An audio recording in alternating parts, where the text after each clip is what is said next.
오늘 우리에게 주시는 하나님의 말씀은 열왕기상 18장 16절에서 24절까지 말씀입니다. 열왕기상 18장 16절로 24절까지의 말씀을 봉독하겠습니다. 오바댜가 가서 아합을 만나 그에게 말하매 아합이 엘리야를 만나러 가다가 엘리야를 볼 때에 아합이 그에게 이르되 이스라엘을 괴롭게 하는 자요 너냐? 그가 대답하되 내가 이스라엘을 괴롭게 한 것이 아니라 당신과 당신의 아버지의 집이 괴롭게 하였으니 이는 여호와의 명령을 버렸고 당신이 바알들을 따랐습니다. 그런즉 사람을 보내 온 이스라엘과 이세벨의 상에서 먹는 바알의 선지자 450명과 아세라의 선지자 400명을 갈멜산으로 모아 내게로 나오게 하소서. 아합이 이에 이스라엘의 모든 자손에게로 사람을 보내 선지자들을 갈멜산으로 모으니라. 엘리야가 모든 백성에게 가까이 나아가 이르되 너희가 어느 때까지 둘 사이에서 머뭇머뭇하려느냐?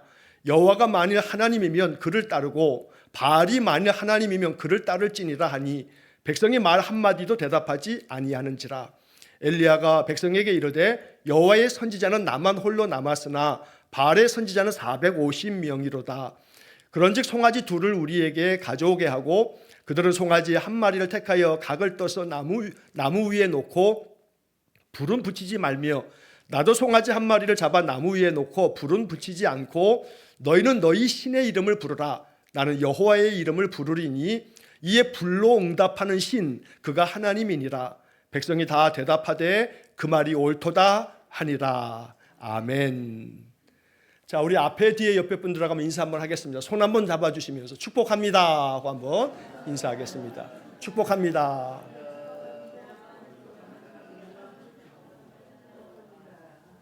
한 선생님 감사합니다. 자, 사순절을 보내면서 우리가 한 5주 동안에 쭉 설교를 이어하는 그 설교 제목의 시리즈가 산에 오르자죠. 산에 오르자. 자, 오늘은 어디 산에 올라가요? 갈멜산에 오르자. 갈멜산에 오르자. 지난번에 아브라함이 올랐던 모리아산, 또 모세가 올랐던 호렙산, 오늘은 세 번째 엘리야가 올랐던 갈멜산, 갈멜산에 오르자 하는 이야기를 나누려고 합니다. 갈멜산에 올라가자라고 하는 것은 여기서 말하는 이 모리아산, 호렙산, 갈멜산, 다음 주에는 변화산, 그 다음에 마지막 주에는 감람산, 성경이 말하고 있는 이 산들에 대한 이야기는 하나님의 사람들, 믿음의 사람들이 이 산에 올라가서 그 산에서 무언가를 경험한 거죠.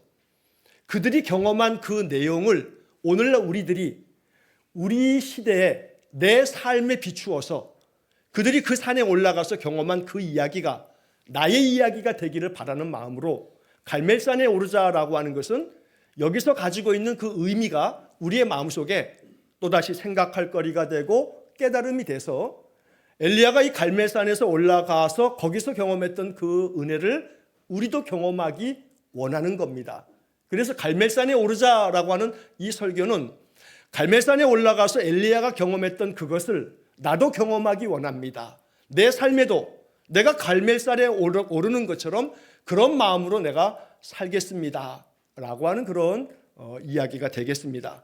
자, 오늘 이 이야기를 이해하려면 그 당시에 그 시대의 역사적인 배경을 좀 우리가 좀 알면 훨씬 더 이야기를 이해하는 데 도움이 될 것 같습니다. 오늘 이 이야기는 이 엘리야가 갈멜산에 올라갔던 이 이야기는 지금으로부터 거슬러 올라가면 2900여 년 전쯤의 이야기입니다. 그러니까 이 갈멜산 사건이 벌어졌던 이때가 주전 867년경쯤으로 추정이 되고 있습니다. 학자들이 그렇게 이야기를 합니다. 자, 이때는 이 북이스라엘하고 남쪽에는 남유다하고 이스라엘이 둘로 분열되어져 있는 그런 시대였죠. 그래서 우리가 잘 아는 것처럼 다윗과 솔로몬 이후에 이 이스라엘이 남북으로 분열됐지 않습니까? 남쪽에는 남유다라고 부르고 북쪽은 북이스라엘이라고 부르고 남쪽의 남유다는 솔로몬의 아들 르호보암이 다윗의 혈통을 따라서 20명의 왕들이 쫙 이어지죠. 그러나 북쪽은 여로보암이라고 하는 사람이 시작으로 해서 왕조가 많이 바뀝니다.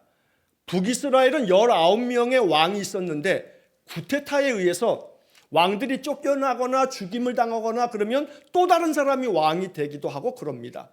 자, 오늘 이 이야기가 펼쳐지는 이때는 북이스라엘의 7번째 왕이었던 아합이라고 하는 왕의 시대입니다.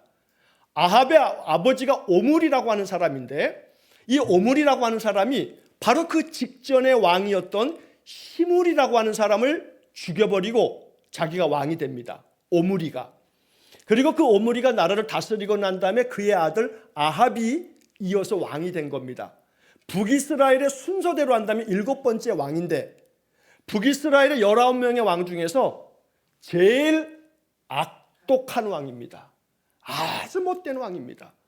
그래서 성경에 말하기도 열왕기상 16장 30절에는 이런 표현이 나옵니다. 오므리의 아들 아합이 그의 이전의 모든 사람보다 여호와 보시기에 악을 더욱 행하여 라고 말할 만큼 이 아합 시대는 참 악한 시대였습니다.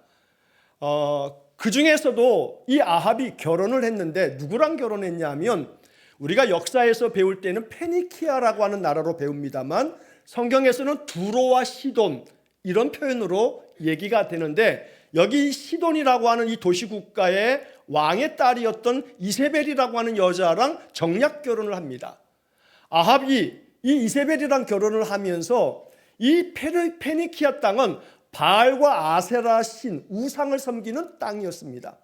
그래서 북이스라엘의 수도가 사마리아가 수도였는데, 이 사마리아를 중심으로 해서 북이스라엘 모든 이 나라 곳곳에 바알 신을 섬기게 했습니다. 그래서 사마리아에는 바알 신전을 만들기도 하고 제단을 만들어서 바알과 아세라 신을 섬기게끔 그렇게 만든 겁니다. 그게 다 이세벨, 이 아내 되는 이가 계속해서 자기의 남편 아합을 충동하고 주장해서, 그래서 결국 이스라엘은 우상 숭배의 나라가 돼버린 겁니다. 자, 이때 성경을 보면 이세벨이 하나님의 선지자들을 다 잡히는 대로 죽였습니다.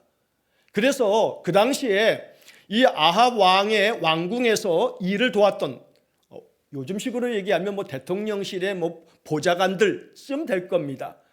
이 보좌관 중에 한 사람, 오늘 본문에 보면은 16절에 오바댜라고 하는 이름이 나오는데, 이 오바댜는 아합 왕의 궁전에서 일했던 그런 사람입니다. 성경에 오바댜서가 나오는데 그 오바댜 선지자하고는 다릅니다. 동명이인인데, 이 오바댜라고 하는 사람이 이세벨이라고 하는 이 왕비가 하나님의 선지자들을 다 잡아 죽일 때 선지자들 한 100여 명 정도를 간신히 그들을 도와가지고 피하게 만들어서 50명씩 굴 속에, 잘 사람들이 모르는 굴에 그들을 숨겨주고, 그리고 그들에게 먹을 것과 마실 것을 공급하면서 그들을 살려내기도 했던 그런 시대였던 겁니다.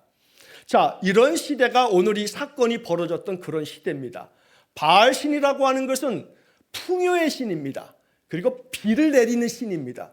비를 내려야 모든 목초지가 아주 무성하게 풀이 자라면, 그러면 목축업을 하던 시대였기 때문에 이 바알신을 섬긴다라고 하는 것은 그들이 바알을 통해서 굉장히 풍요를 누리며 살기를 바랬던 그런 시대였던 겁니다.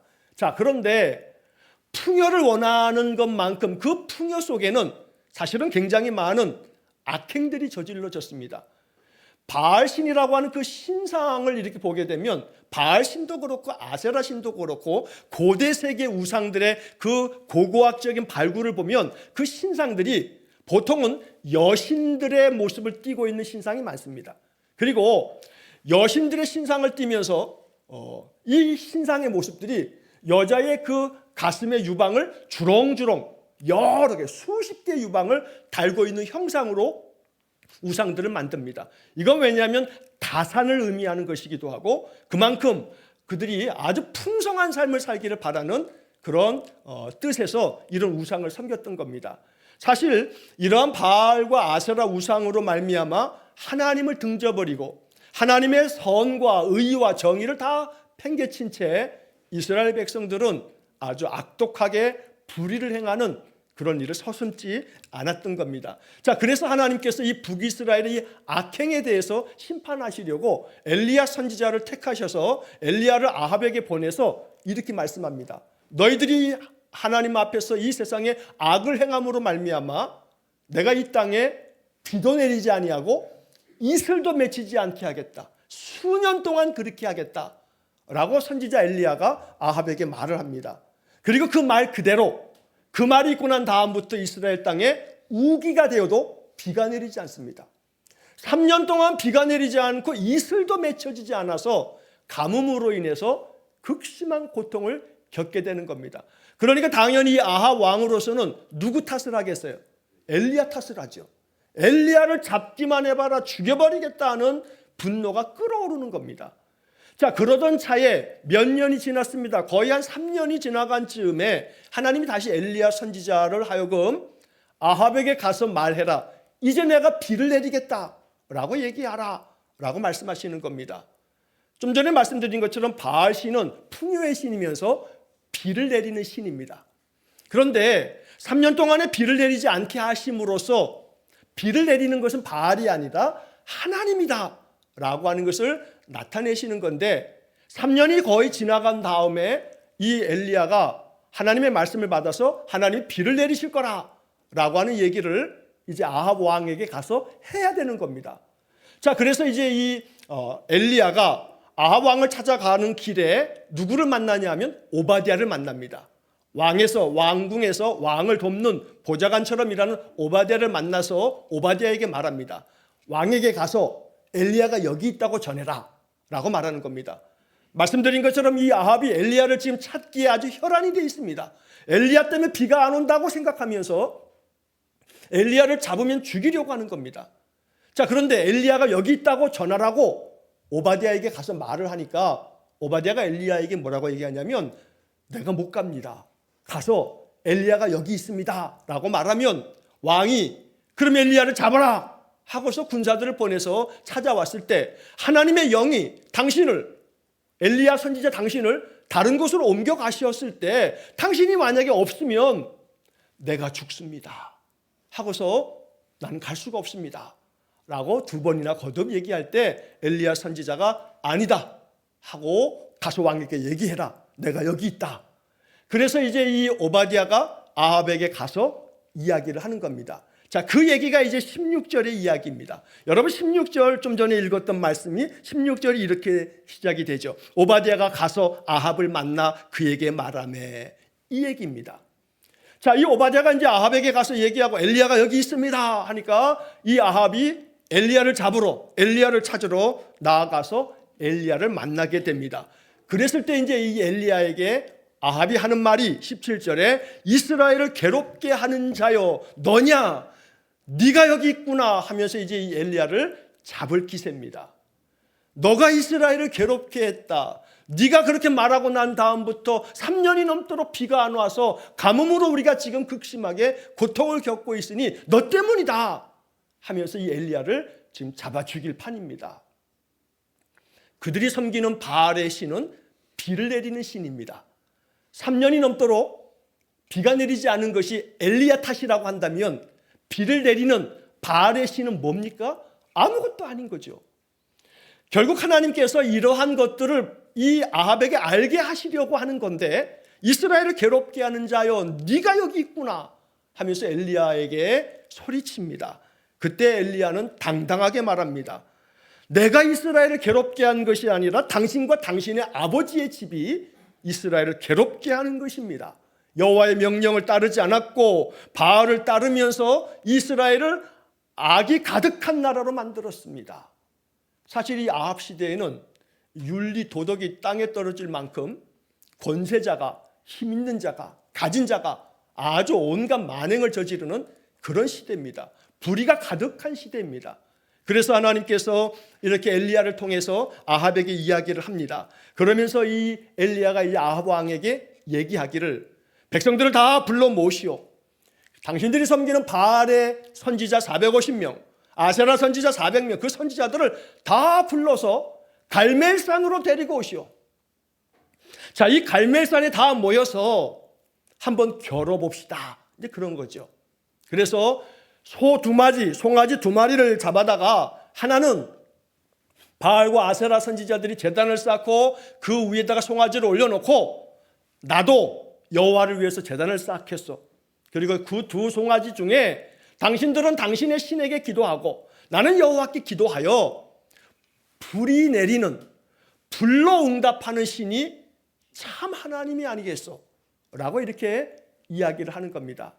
자, 이러한 이야기 속에 이제 이스라엘 모든 사람들이 그것이 옳다라고 하는 이야기가 오늘 24절의 마지막 부분의 이야기였습니다. 그리고 우리가 아는 것처럼 25절 이하의 말씀에서 아무리 이 바알과 아세라 선지자들이 하루 종일 자기 신들을 찾아도 아무 대답이 없습니다.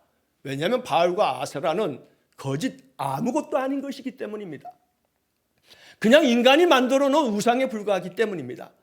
엘리야가 그 다음 저녁 해질 무렵쯤에 엘리야가 하나님 앞에 기도할 때 하나님이 하늘에서 불로 내려 그 모든 재물을 다 불살름으로 여호와가 하나님 되심을 나타내셨고, 그리고 난 다음에 이 엘리야 선지자는 바알의 선지자, 아세라 선지자 이 850명을 이 갈멜산 밑에 있는 시냇가에 데리고 가서 그들을 다 심판하여 진멸하시게 되는 이야기가 이 열왕기사 18장의 이야기입니다.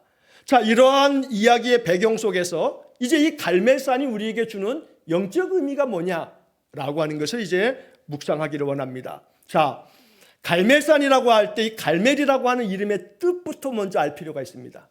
갈멜이라고 하는 이 말은 히브리 말로 두 개의 단어가 합해진 말입니다. 첫 번째 하나 앞에는 케렘이라고 하는 말이 있습니다. 케렘. 그 다음에 뒤에 엘. 케렘이라고 하는 말하고 엘이라고 하는 말이 합해져 가지고 카르멜이라고 하는 단어가 됐는데 우리말로는 갈멜 이렇게 번역한 겁니다. 여기 앞에 있는 케렘이라고 하는 말은 포도원이라고 하는 뜻입니다. 뒤에 엘이라고 하는 것은 하나님이라고 하는 말입니다. 그래서 이 갈멜이라고 하는 말은 하나님의 포도원이라고 하는 뜻을 가지고 있습니다. 자, 원래 이스라엘의 역사 가운데 이 갈멜산은 하나님의 포도원, 그 이름 그대로 축복의 산이었습니다. 아주 이 갈멜산은 무성한 나무들과 포도나무들, 무화과 나무들이 가득한 그런 산이었던 겁니다. 그래서 이사야 35장 2절 말씀에도 보면 이사야 선지자도 이런 얘기를 합니다. 무성하게 피어 기쁜 노래로 즐거워하며 레바논의 영광과 갈멜과 사론의 아름다움을 얻을 것이라. 그것들이 이스라엘의 영광 곧 우리 하나님의 아름다움을 보리로다. 이스라엘 백성들에게 축복의 얘기를 전하면서 레바논의 영광과 갈멜과 샤론의 아름다움을 얻을 것이다 라고 이렇게 축복하는 이야기가 나오는 겁니다. 그만큼 갈멜은 하나님의 영광이 있고 하나님의 아름다움의 축복이 있는 그런 지명으로 성경에서 자주 등장합니다. 자, 갈멜산은 지금도 그 갈멜산 이렇게 등성이가 다 있습니다. 이게 단순히 성경의 이야기가 픽션이 아닙니다. 소설책이 아닙니다. 이건 남픽션입니다. 이 성경의 많은 지명들이 지금도 이스라엘에 가면 곳곳에 성경의 지명을 지금도 그대로 사용하는 곳이 많습니다. 갈멜도 지금도 여전히 갈멜 그 이름을 그대로 사용합니다. 지금 갈멜산의 모습을 한번 사진으로 한번 보겠습니다. 사진 한번 2장을 보여드릴 건데 이게 갈멜산의 모습입니다. 여러분 보시면 그냥 우리 동네 뒷산 같죠? 맞습니다. 그냥 동네 뒷산 같습니다. 사실은 갈멜산은 이렇게 산봉우리 하나가 아닙니다. 그 주변에 있는 이 산 등성이들이 여러 개 쭉 이렇게 어우러져 있는 그런 등성이에 저 끝에는 갈멜산 꼭대기에 올라가면 지금도 갈멜산 수도원이 있습니다. 성지순례에 가게 되면 저 꼭대기에 갈멜산 수도원이 있고 엘리야 선지자의 동상도 있고 이제 그렇습니다. 지금은 저 갈멜산이 이스라엘의 국립공원으로 지정이 되어 있습니다. 제가 26년 전에 2000년에 불광동에서는 부목사들 이렇게 성지순례를 한 번씩 다녀올 수 있는 기회를 줘서 2000년에 성지순례를 갔을 때 이 갈멜산에 한번 갔던 적이 있습니다. 산 등성이까지 다 올라가서 버스가 저기 가까이까지 이렇게 도착해서 거기서 금방 조금 올라가는데 이 갈멜산 국립공원이 참 좋습니다. 나무들이 이렇게 우거져 있어서 그 밑에 벤치들이 다 이렇게 있고 그래서 주말이 되게 되면 이스라엘 사람들이 피크닉을 옵니다. 막 바베큐 파티를 엽니다. 아주 정말 이런 동산이 없습니다. 그 다음 그림을 보시면 자, 이 갈멜산 위에서 아래를 쫙 내다보게 되면 밑에 이렇게 이스라엘 평원으로 지중해 연안에 있기 때문에 얼마나 비옥한지 모릅니다. 자, 저 그림을 보시게 되면 저 사진에 왼쪽에 밑에 보시게 되면 나무를 심어 놓은 것 같은 이렇게 군데군데 심겨져 있는 왼쪽 아래 보시면 그걸 보실 겁니다. 저게 이제 포도나무들이 심어져 있는 겁니다. 그래서 이 갈멜산에는 포도원이 많습니다. 포도나무가 많이 심겨져 있습니다. 이야기 말씀드린 것처럼 갈멜이라고 하는 뜻이 하나님의 포도원이라고 할 만큼 비옥한 그러한 지역에 있는 그런 산입니다. 해발 고지가 높지도 않습니다. 불과 한 500여 미터밖에 되지 않습니다. 그러니까 높지 않은 그냥 등성이 같은 이런 산인데 바로 이곳에서 하나님께서 이 엘리야를 통해서 바알과 아세라 선지자와 함께 대결함으로 여호와가 참신이라는 것을 나타내신 산이 바로 이 갈멜입니다. 자, 그런데 이렇게 하나님의 포도원인 갈멜이 하나님의 은혜가 충만한 땅이었는데 그래야 되는데 아합의 시대에 바알과 아세라 우상을 섬기면서 저 갈멜산 곳곳에 제단들을 만들면서 바알을 섬겼던 겁니다. 아세라를 섬기는 제단들을 곳곳에 만들었던 겁니다. 그래서 이 모든 것들을 다 척결하시고 여호와 하나님을 참 하나님으로 섬기는 하나님 백성 되게 하려고 이 갈멜산 사건이 벌어지게 됐던 겁니다. 자, 이러한 이 갈멜산의 이제 역사적인 이야기를 제가 이렇게 쭉 설명을 드렸고 이 산의 모습도 사진을 봤습니다. 자, 이 갈멜산에 올라가는 이 엘리야의 이야기에서 우리가 마음속에 깨달아야 될 몇 가지가 있습니다. 오늘 세 가지를 이야기를 하려고 할 텐데, 자, 첫째는 갈멜산에서 이 엘리야 선지자가 이스라엘 백성들에게 묻습니다. 이야기합니다. 21절 말씀을 보시면 21절에 이렇게 말합니다. 너희가 어느 때까지 둘 사이에서 머뭇머뭇하려느냐? 너희가 어느 때까지 둘 사이에서 머뭇머뭇하려느냐? 여호와가 만일 하나님이면 그를 따르고 바알이 만일 하나님이면 그를 따를지니라. 하나님을 섬기든지 바알을 섬기든지 둘 중에 하나를 해라 하고 이스라엘 백성들에게 이야기하는 겁니다. 어느 때까지 머뭇머뭇하려느냐? 이렇게 촉구하지만 성경의 21절의 이야기 보면 백성이 말 한마디도 대답하지 아니하는지라. 대답을 왜 안 하냐면요, 대답했다간 죽어요. 이세벨이 선지자들도 다 죽이는 세상이에요.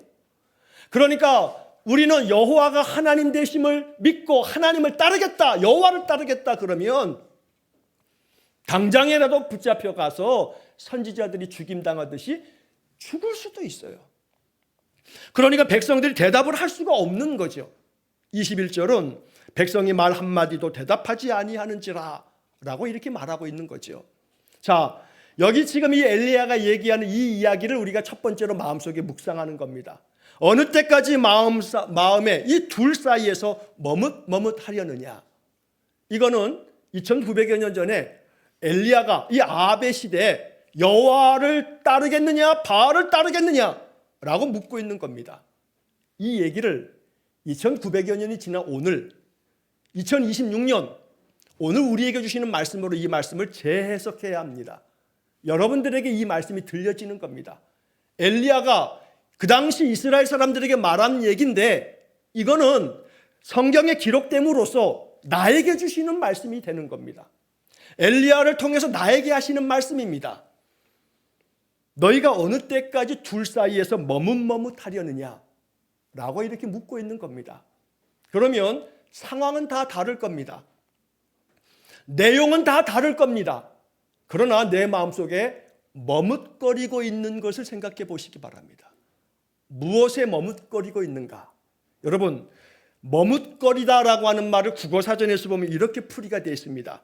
말이나 행동 따위를 선뜻 결단하여 행하지 못하고 자꾸 망설이다. 말이나 행동 따위가 선뜻 결정하면 되는데 결정을 못하고 그리고 자꾸 망설이는 거, 머뭇거리는 거죠. 엘리야는 말하는 겁니다. 어느 때까지 둘 사이에서 머뭇머뭇하려느냐? 이게 갈멜산에 올라가서 우리가 들어야 할 하나님 음성입니다. 둘 사이에서 머뭇머뭇하는 내 마음을 들여다봐야 되는 겁니다. 여기서 말하는 이 둘 사이에서 바로 이 둘 사이에서 머뭇거리는 이스라엘 백성에게 하신 이 말씀은 나에게 말씀하시는 거죠. 이렇게 생각해 볼 수 있습니다. 우리는 예수 믿는 사람들입니다. 예수 믿는 사람이라면 예수 믿는 사람다운 모습이 있어야죠. 그러나 우리는 동시에 세상에서 삽니다. 세상에서 사는 그리스도인들이 어떻게 살아가야 하는가? 고민이 이만저만이 아닙니다. 많은 직장에 다니는 그리스도인들이 직장에서 지난번에도 한번 설교 중에 말씀드렸듯이 내가 기독교인이라고, 내가 교회를 다니는 사람이라고, 내가 교회 집사라고 말을 못합니다. 교회를 나가는 것 자체를 얘기하면 사람들로부터 에이 당신 교회 다닌다면서 하는 그런 여러 가지 번거로움이 싫어서 교회 다닌다라고 하는 것조차 밝히는 걸 머뭇거립니다. 머뭇거림 아니겠습니까? 우리는 하나님의 사람으로 이 세상을 삽니다. 육신으로 살아가는 100년이 인생의 끝이 아니라고 믿는 사람들입니다. 100년이 끝나고 나면 내 육신은 흙으로 돌아가도 우리의 영혼은 하나님 나라로 간다는 것을 믿는 사람들입니다.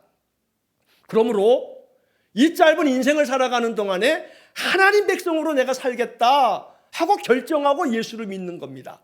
그러나 하나님 믿는 사람이지만 세상에 살 수밖에 없는 세상에 속한 사람입니다. 여기서 우리는 갈등하게 됩니다. 나는 분명 하나님의 사람으로 하나님의 말씀을 듣고 말씀 속에서 늘 살아가려고 하다 보면 내 삶의 상황이 그렇지 못한 겁니다. 하나님이 사랑하라 말씀하시지만 내 삶의 자리로 들어가면 사랑할 수가 없는 겁니다. 하나님은 원수까지 용서하라고 하시지만 내 삶의 자리로 들어가면 용서가 안 되는 겁니다. 이 둘 사이에서 우리는 방황합니다. 이것이 선한 것이라는 걸 아는데 선을 행하려는 마음은 있지만 로마서 7장에서 바울이 고민하는 것처럼 그러나 내 마음에 선을 행하는 마음을 알지만 내 마음속에 죄가 있어서 선을 행하려는 마음을 이겨먹고 내 마음에 악이 하나님이 기뻐하시지 않는 생각이 나를 주장하는 겁니다.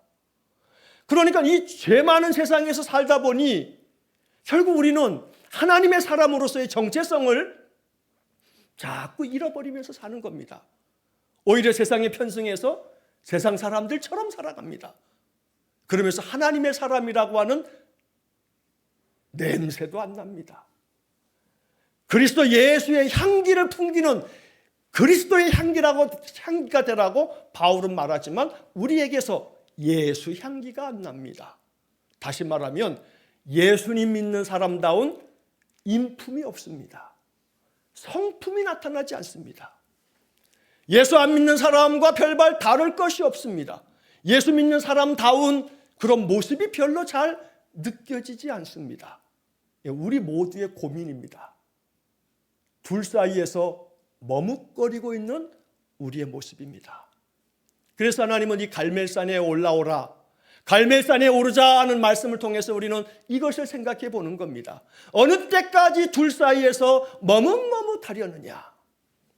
하나님의 사람이라면 하나님 사람답게, 하나님 자녀답게, 그리스도인이라면 그리스도인답게,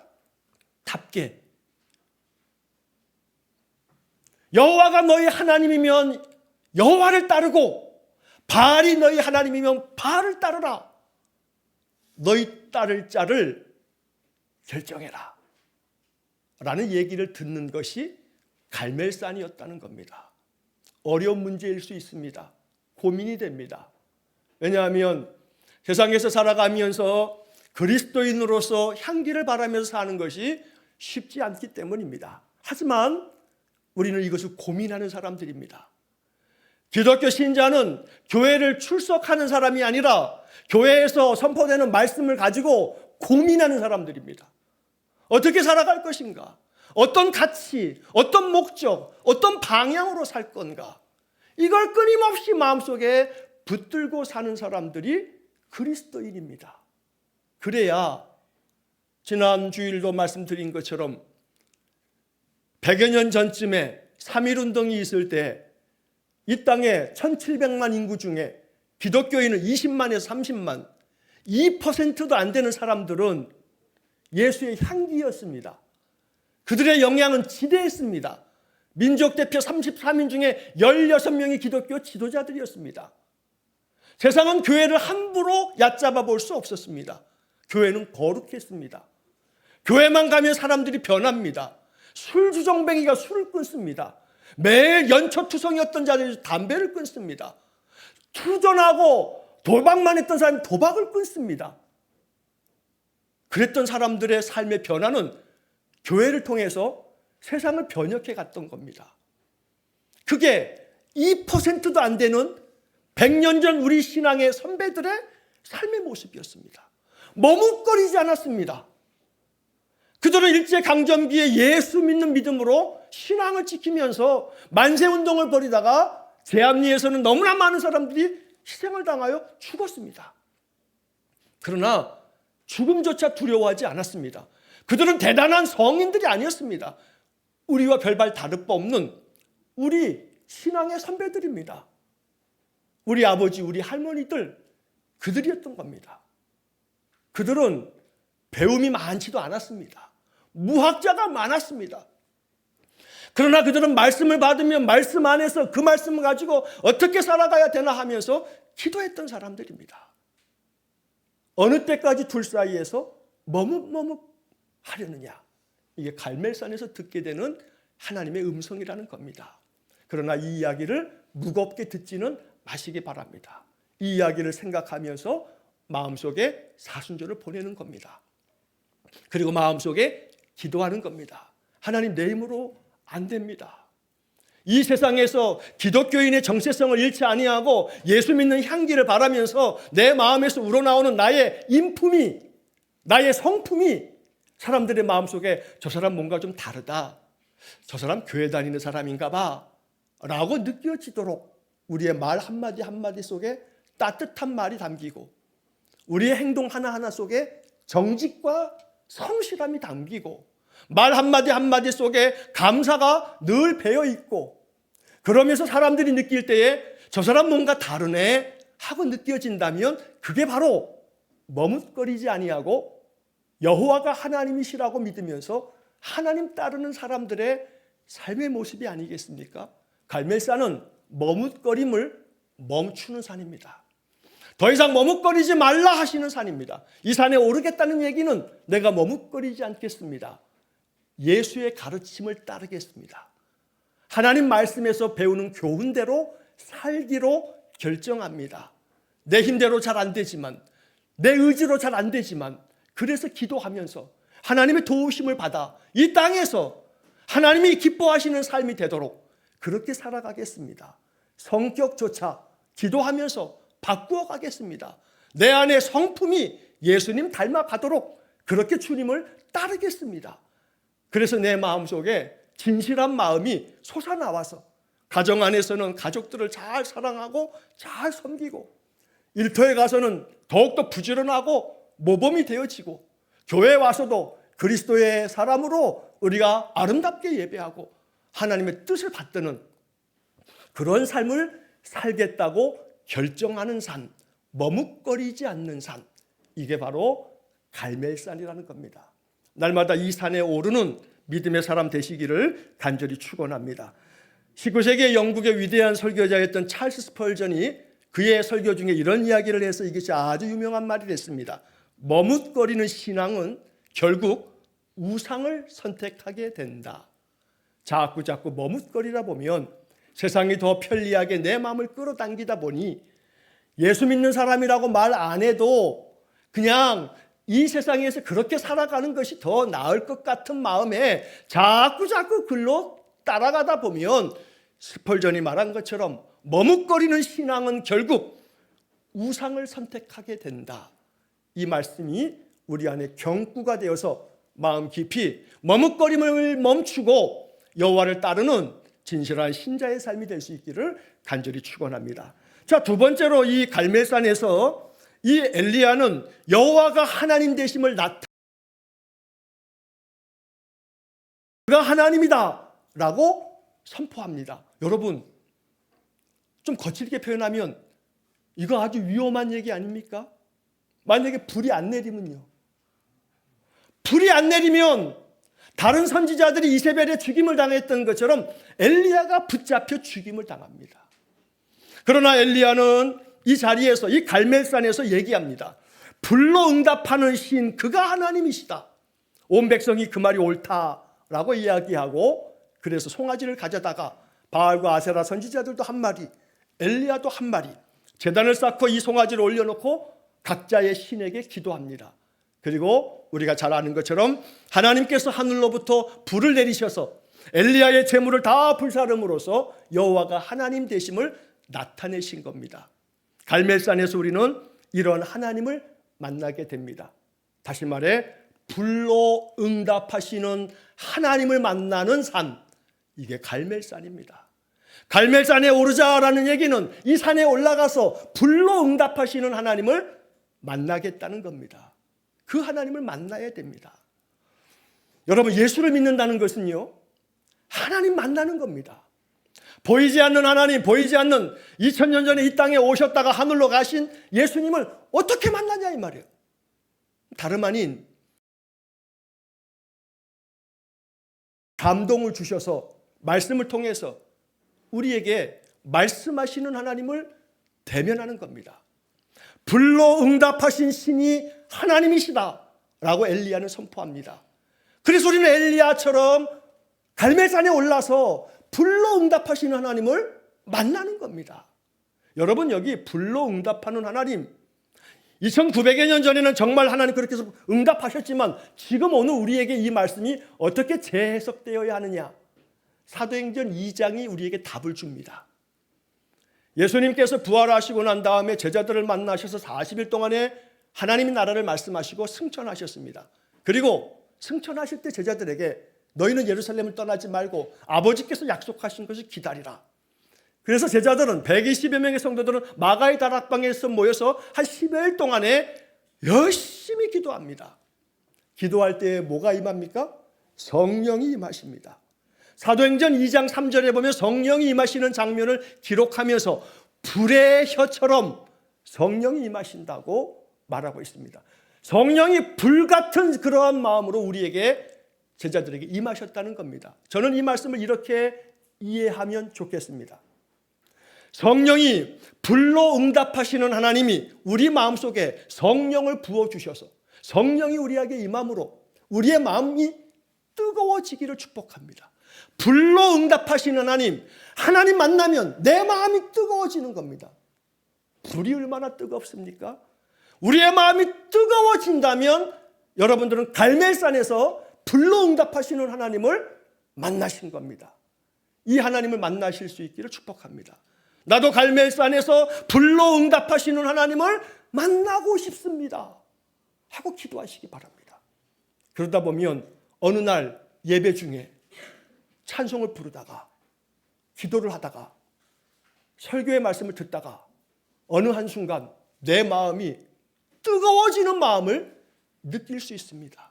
그때 알아차리십시오. 나에게 불로 응답하셨구나.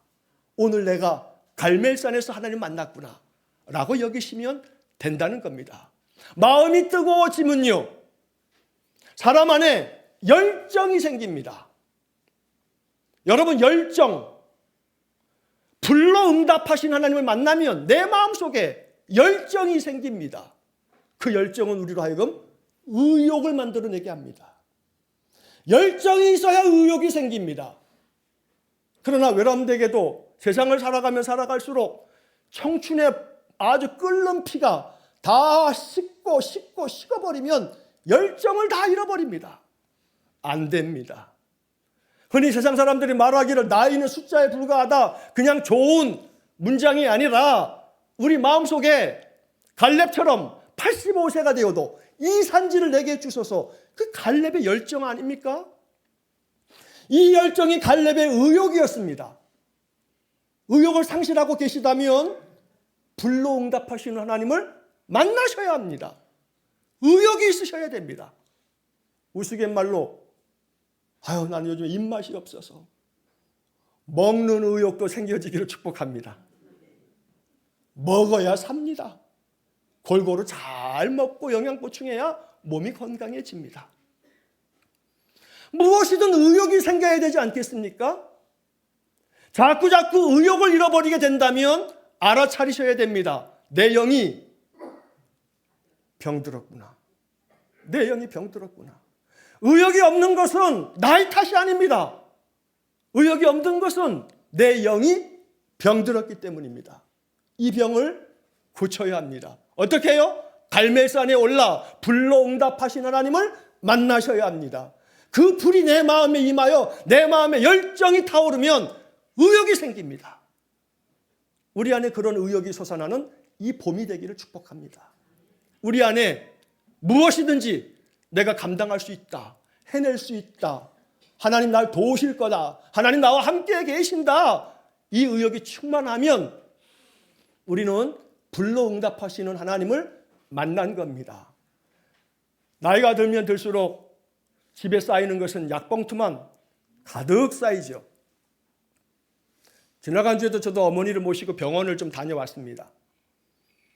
2달치 약을 받았는데 이따만합니다. 하루 먹는 약이 대여섯, 7, 8개가 됩니다. 근데 그것은 70 넘어가면 다 다 비슷비슷해져요. 그러나 마음속에 낙담할 필요 없습니다. 나만 그런 거 아니니까요. 나만 그러는 거 아니니까요. 그러면 어떻게 할까요? 약도 의욕적으로 먹으십시오. 아이고 이놈의 약, 하나님 그냥 내일 아침에는 그냥 데려가세요. 그러지 마시고 의욕적으로 먹으세요. 열정을 가지고 먹으세요. 약도 이왕 먹을 거. 아주 마지못해 그냥 죽지 못해 산다 하듯이 그냥 사약 먹듯이 먹지 마시고 이것이 보약이다 하면서 약을 드세요. 생각을 바꾸세요. 그것이 불로 응답하시는 하나님을 만나는 겁니다. 그래서 이 약을 먹을 때 이것이 효험이 있을 줄 믿습니다. 이 약이 내 안에 효과가 있을 줄 믿습니다. 내 몸이 더 건강하게 될 줄로 믿습니다. 건강한 몸으로 내가 더 한번 예배하고 내가 더 내 삶의 자리에서 예수 믿는 사람답게 살겠습니다. 이런 의욕이 생겨지기를 축복합니다. 야, 목사님이 약 먹을 때도 의욕을 가지고 먹으라더라. 여러분, 이 한마디만이라도 마음속에 담고 가십시오. 그러면 우리의 삶에 갈멜산에서 하나님 만난 사람이 되어진다는 겁니다. 자, 셋째, 갈멜산이 우리에게 얘기하는 것은 이렇게 불로 응답하신 하나님을 만난 다음에 엘리야는 바알 선지자, 아세라 선지자 850명을 다 죽이고 산꼭대기로 다시 올라갑니다. 우리가 본문으로 너무 길기 때문에 읽지 않았습니다만 본문 42절 말씀에 보면 열왕기상 18장 42절에 엘리야가 갈멜산 꼭대기로 올라가서 땅에 꿇어 엎드려 그의 얼굴을 무릎 사이에 놓고 기도를 시작합니다. 갈멜산은 기도의 산입니다. 갈멜산에 오르자라고 하는 것은 어느 산에 올라가는 등산을 얘기하는 게 아니고 이 산에 올라가 기도하자는 겁니다. 그 기도를 통해서 엘리야는 하늘을 엽니다. 닫혀 있었던 하늘, 3년 반 동안에 비가 내리지 않은 하늘을 향해서 엘리야는 기도하는 겁니다. 비를 내려달라고. 이러한 기도가 7번이나 이어집니다. 엘리야가 자기 돕는 사환에게 이야기합니다. 저 꼭대기에 가서 바다를 쪽을 봐라. 바다에 구름이 있는지 구름이 일어나는지 한번 봐라. 그러나 6번 계속 기도해도 또 가서 봐라. 또 가서 봐라. 저 올라가서 바다 쪽을 바라봐라. 아무것도 없습니다. 가서 또 봐라. 드디어 7번째. 가서 저 바다 쪽을 봐라. 그랬더니 사환이 와서 하는 말이 손바닥만한 이 손만한 작은 구름이 일어납니다. 그러자 엘리야는 왕에게 가서 얘기해라. 비로 인해서 길이 막히지 않도록 빨리 이 산을 내려가라고 해라. 그리고 정말로 엘리야의 기도에 응답하신 하나님이 비를 내리셔서 3년 반 동안의 비가 안 왔던 그 땅에 정말로 하늘에서 비가 내려 그 땅을 적시는 놀라운 역사가 일어났던 겁니다. 이 구약의 이야기를 신약시대에 야고보 사도가 야고보서에 기록을 합니다. 야고보서 5장 17절 18절에 이 엘리야의 이야기가 이렇게 기록됩니다. 엘리야는 우리와 성정이 같은 사람이로되 그가 비가 오지 않기를 간절히 기도한즉 3년 6개월 동안 땅에 비가 오지 아니하고 다시 기도하니 하늘이 비를 주고 땅이 열매를 맺었느니라. 다시 기도하니 하늘이 비를 주고 땅이 열매를 맺었느니라. 여기 야고보 사도는 이 야고보 5장 18절에 다시 기도하니 이렇게 얘기했습니다만 열왕기상 18장에서는 몇 번 기도했어요? 7번 기도하는 거예요. 7번. 이건 단순히 헤아리는 숫자로 7번만 딱 기도했다는 게 아니라 7은 완전 숫자를 얘기하는 거거든요. 기도하고 기도하고 기도하는 겁니다. 다시 기도하니 하늘이 비를 주고 땅이 열매를 맺었느니라. 갈멜산은 이런 산입니다. 꼭대기에 올라가서 하나님 앞에 기도했던 산. 우리가 갈멜산에 오른다는 것은 이렇게 기도하는 삶을 사는 겁니다. 인생의 삶을 살아가다 보면 살면 살수록 내 의지대로 안 되는 일이 너무 많습니다. 내 뜻대로 안 되는 게 너무 많죠. 그런 것을 아는 게 인생이라 누가 그러던데, 인생은 내 마음대로 내 뜻대로 안 되는 것을 더 깊이 알아가는 게 인생이라고. 그렇습니다. 사실 그렇습니다. 그러나 그렇기 때문에 성경은 기도하라고 말하는 겁니다. 내 힘으로는 하늘을 열 수가 없습니다. 내 힘으로는 3년 반 동안의 가뭄을 해결할 비를 내리게 할 수 없습니다. 그러나 신앙은 하나님 앞에 기도하게 만드는 겁니다. 기도해라. 기도해라. 그러면 하늘이 열리고 하늘이 비를 주고 땅이 열매를 맺게 된다. 야고보서 5장 18절이 우리에게 말씀하는 겁니다. 이제 이야기를 마치려고 합니다. 엘리야는 이 갈멜산에 올라가서 머뭇머뭇거리는 것을 멈추라고 얘기하셨습니다. 그리고 이스라엘 백성으로 하여금 이제 여호와가 하나님 되심을 알게 나타내셨습니다. 불로 응답하신 하나님을 보여주었던 겁니다. 오늘 우리 안에 불로 응답하신 하나님을 만나시기를 축복합니다. 그래서 그 하나님이 우리 마음속에 열정이 타오르게 하셔서 나의 삶에 의욕이 넘쳐나기를 축복합니다. 그러기 위해서는 기도해야 합니다. 갈멜산은 기도의 산이기 때문입니다.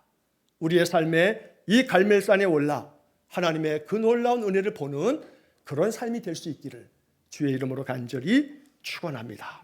기도하겠습니다.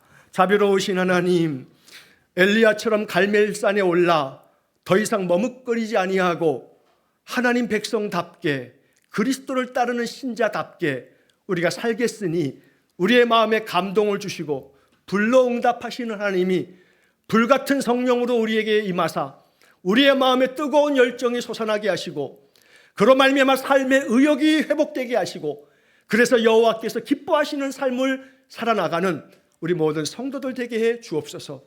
이를 위해서 갈멜산에 올라 기도하였던 엘리야처럼 날마다 기도하며 살겠습니다.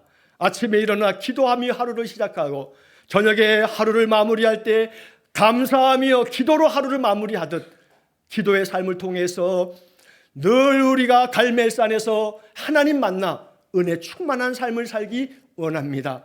우리를 그렇게 인도해 주옵소서. 예수님 이름으로 기도하옵나이다. 아멘. 우리 구주 예수 그리스도의 은혜와 하나님 아버지의 극진하신 사랑과 성령의 교통하심이 갈멜산에 올라 하나님의 뜻을 깨닫고 그 뜻대로 순종하며 살기를 소원하며 기도하는 머리 숙인 귀한 성도들 위에와 저들 가정과 우리 성도들의 모든 산업 위에 주의 몸된 교회와 이 나라 이 민족 위에 또한 일본에서 사역하는 우리 이정수 목사님과 김정현 선교사님, 우리 사랑하는 두 딸의 애실이와 은실이 저들의 사역지 위에 또한 세상 열방 위에 영원토록 함께 하시길 축원하옵나이다. 아멘.